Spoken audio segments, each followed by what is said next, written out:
Bonjour, donc moi je suis professeur médical, je suis chef de service des urgences à l'hôpital Henri Mondor à Créteil, à côté de Paris. Donc on est effectivement face à une expansion démographique inéluctable dans les urgences, notamment à cause du vieillissement de la population qui vient nous percuter de plein fouet depuis que les baby-boomers ont 75 ans. Et par ailleurs, une augmentation des pathologies chroniques à laquelle il va falloir faire face. Et évidemment, tout ça, ça va engendrer des examens complémentaires supplémentaires.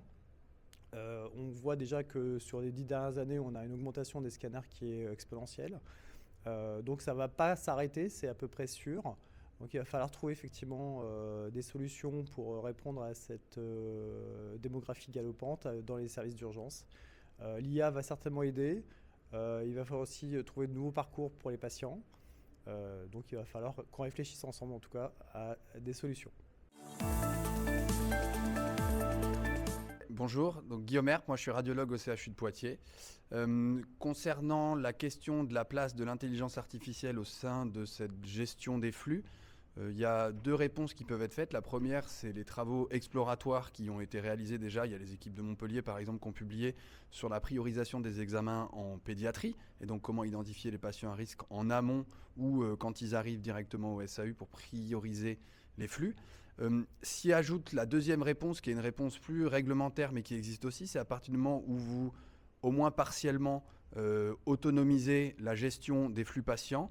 Ça pose la question réglementaire de qu'est-ce qui se passe quand une intelligence artificielle décide que ce patient n'est pas prioritaire et que finalement il a une complication grave ou quelque chose de très urgent.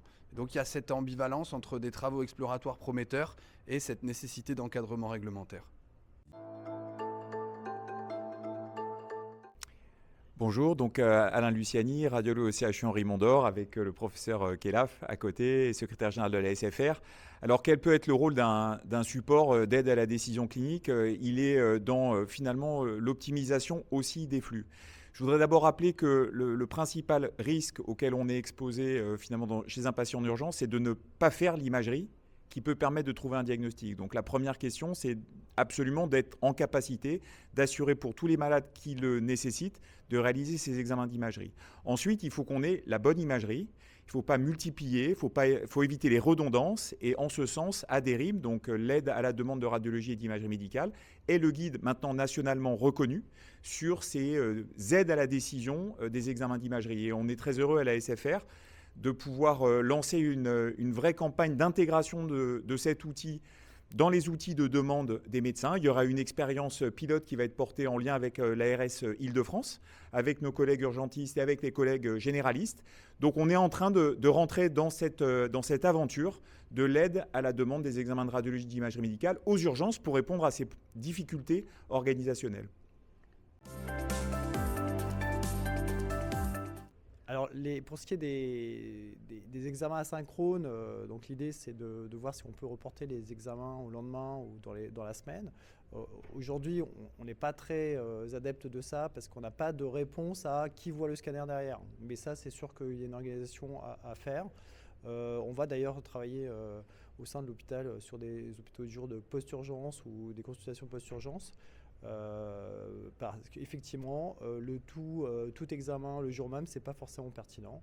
Et on a envie de travailler là-dessus et peut-être avoir la main aussi sur les agendas de la radiologie pour pouvoir mettre les patients sur le scanner la nuit, par exemple. Un mot complémentaire, donc il faut qu'on travaille ensemble effectivement pour trouver les bonnes organisations. Ça peut être à l'hôpital, ça peut être aussi en ville. Je pense que c'est l'occasion aussi de travailler sur des réseaux un peu coordonnés de parcours de soins. Il y a des patients qui ont vocation à revoir leur médecin généraliste qui assurera la suite des prises en soins, pas forcément revenir vers le CHU pour des pathologies, on va dire, bénignes, même si ce terme est un peu caricatural. Donc voilà, je pense que c'est l'occasion, comme souvent avec les soins aux urgences, de retravailler nos organisations médicales, de recréer du lien ville-hôpital et de créer des vrais parcours coordonnés. Et pour le coup, on a besoin de s'améliorer en ce sens.